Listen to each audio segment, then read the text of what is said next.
From celebration to chaos, NBA YoungBoy's moment shocked everyone. NBA YoungBoy was celebrating his brother's debut song release, but the happy vibes didn't last long. What started as a joyful celebration quickly took a dark and unexpected turn, leaving fans on edge. I'll kill my son. I made me cry this morning, boy. Reports say NBA YoungBoy has been seen emotional lately, with fans curious about what his next moves could mean for his future. His brother, Boy Young, recently returned and released his first track since coming back, showing he's ready to make his mark in the music world. Boy Young isn't just stepping into the scene to ride his brother's fame. Their bond runs deep, and being tied to NBA YoungBoy brings high expectations. On or around February 20th, 2026, Boy Young dropped In This Be, his first song since returning, delivering the raw energy fans expect from someone who grew up alongside YoungBoy. Honest lyrics, strong delivery, and music that shows he has experiences to share. Clips quickly circulated online, gaining attention from hip-hop blogs even before the track went mainstream. What drew the most conversation wasn't just the music but the timing, as Boy Young returned amid a high-pressure moment in YoungBoy's career, with family and friends closely involved. Even before the song officially dropped, Boy Young was navigating legal matters reported from late January 2026, highlighting how quickly life can shift when connected to NBA YoungBoy. Understanding why this track is so significant requires seeing the bond between the brothers. This is about family, trust, and loyalty. In a recent interview, Boy Young spoke briefly about his relationship with YoungBoy, and even his short answers carried real weight. Talk to me about your relationship with your brother. With my brother? That's my brother. That's my brother. Boy Young said no extra words needed.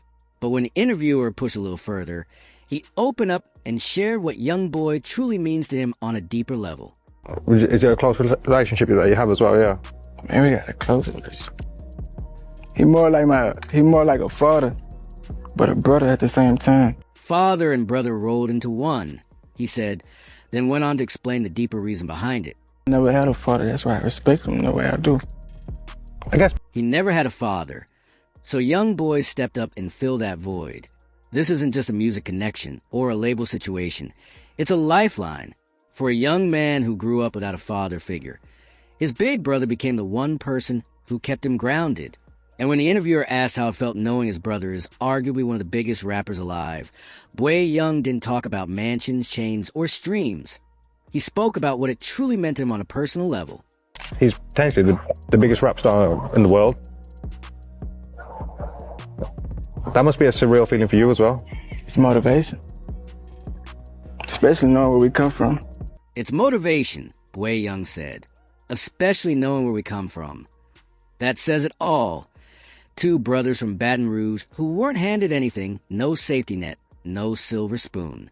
Just a kind of upbringing where simply making it to 18 is an achievement. And YoungBoy didn't just make it. He became one of the most streamed artists in the world. For Boy Young, that wasn't some distant celebrity story. It was his big brother showing him the blueprint. And YoungBoy didn't just lead from afar. He guided his brother every step of the way, showing him how to rise. Giving you much advice as well on your music and how to steer your career. He always remind me that I'm the sickest. He always tells me I'm the sickest, Boy Young said. YoungBoy kept hyping his little brother, reminding him again and again that he's got it, that he kills it on the mic, that he's that dude. That basically means like, I go hard, like, I'm that thing. He always remind me that. So when Boy Young returned and dropped In This Be, he wasn't just putting a song online for fun. He was stepping into the lane his brother had been preparing him for, building his own path in an industry where his last name is both a major advantage and a heavy responsibility. Being YoungBoy's brother isn't just about fame. It comes with high expectations and intense scrutiny. That attention has been present for years, not only on YoungBoy himself, but on anyone connected to him, including Boy Young and those close to the camp. To understand the significance of what Boy Young stepped into the moment he released the track, you have to see the challenges his brother has faced over time, tracing back to key moments in Atlanta that shaped NBA YoungBoy's journey and the rivalries his team has navigated. So when Boy Young returned and dropped in this B, he wasn't just putting a song online for fun. He was stepping into the lane his brother had been preparing him for, building his own path in an industry where his last name is both a major advantage and a heavy responsibility. Being YoungBoy's brother isn't just about fame. It comes with high expectations and intense scrutiny. That attention has been present for years, not only on YoungBoy himself, but on anyone connected to him, including Boy Young and those close to the camp. To understand the significance of what Boy Young stepped into the moment he released the track, you have to see the challenges his brother has faced over time, tracing back to key moments in Atlanta that shaped NBA YoungBoy's journey and the rivalries his team has navigated. This wasn't a beef that faded with time. It was an open wound, constantly ripped back open. Every new diss track, every Instagram post, every tour announcement was a spark thrown onto a powder keg. And the threats weren't just aimed at YoungBoy alone. NBA OG 33, his brother, went public, calling out the danger to the entire NBA camp, a family that included blood relatives like Boy E, specifically tied to YoungBoy's massive tour. These threats trace back to people connected to Lil Durk's circle and King Von's old stomping grounds. OG 33 didn't sugarcoat it. These weren't anonymous trolls. These were verified street actors sending messages the NBA family couldn't ignore. YoungBoy returned to a war that had raged for over 5 years, a conflict stitched to his bloodline, where fame and family painted a target on his back from day one. This feud had already produced threats, diss tracks, burn flags, coordinated social media attacks, and real-world violence, leaving bodies in its wake. And it was about to escalate further.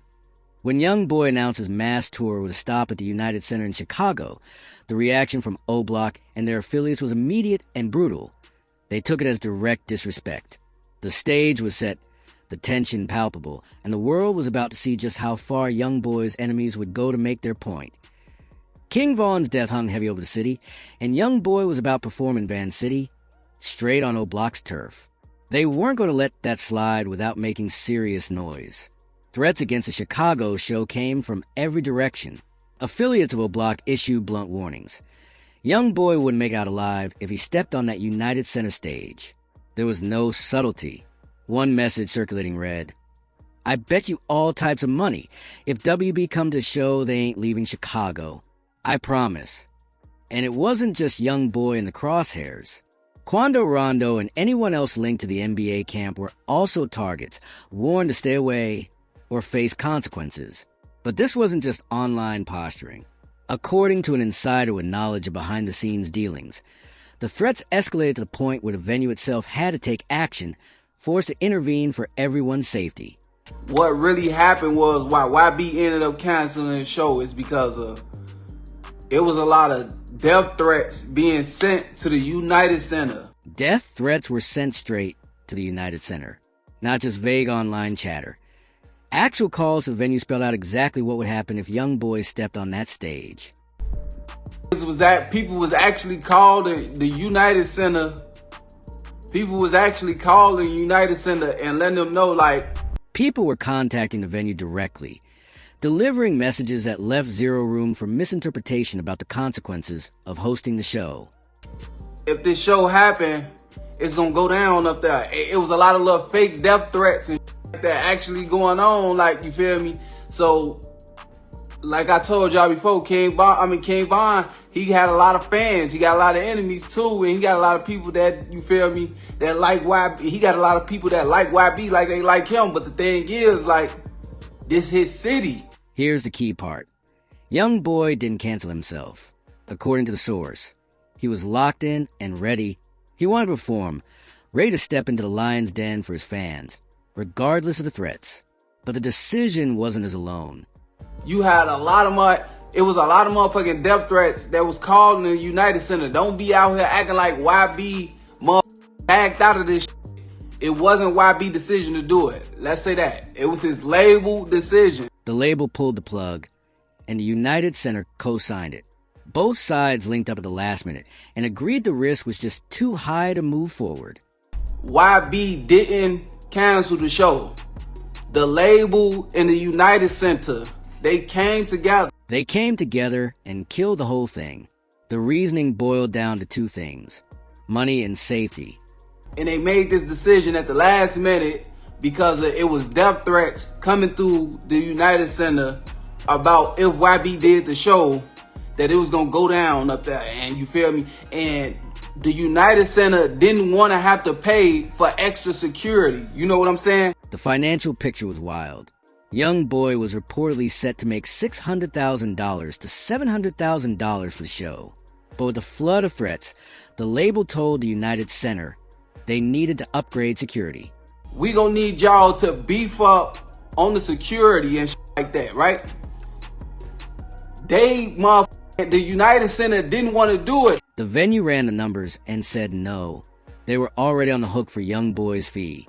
And now they'd have to cover extra security, on-duty police, an operation more suited for a presidential visit than a concert. They told the label that woo out the bam, like, if we gotta do all of this, it's getting to the point where we ain't making no money up this, man, and we gotta beef up. Before doors even opened, the United Center was bleeding money. Between the performance fee, beefed up security, and uniformed officers throughout the building, the math didn't make sense anymore. So we already done paid this man $600,000-$700,000. Now we gotta beef up security and we gotta have on-duty police officers here. Y'all know how much this shit costing us? Then came the tipping point. It wasn't just general threats anymore. Memo, an O-Block affiliate, gave an interview that sent shockwaves through the operation. They get the call and up there, and it was those motherfucking interviews when Memo jumped his ass up on that interview and he said it's gonna be a fan that walk up on YB and he got a bomb strapped to him. He mentioned a fan with a bomb strapped to him.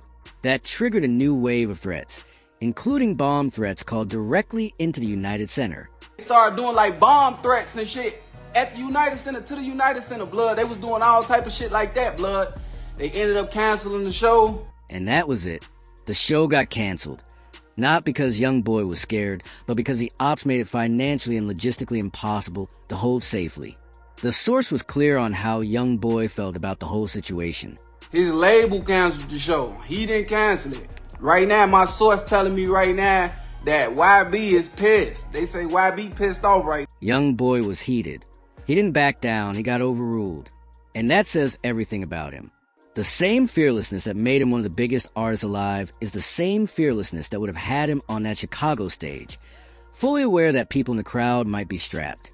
The canceled show proved what everyone in his camp already knew. The threats weren't capped. They were coordinated, persistent, and strong enough to shut down a major arena in one of the country's biggest cities.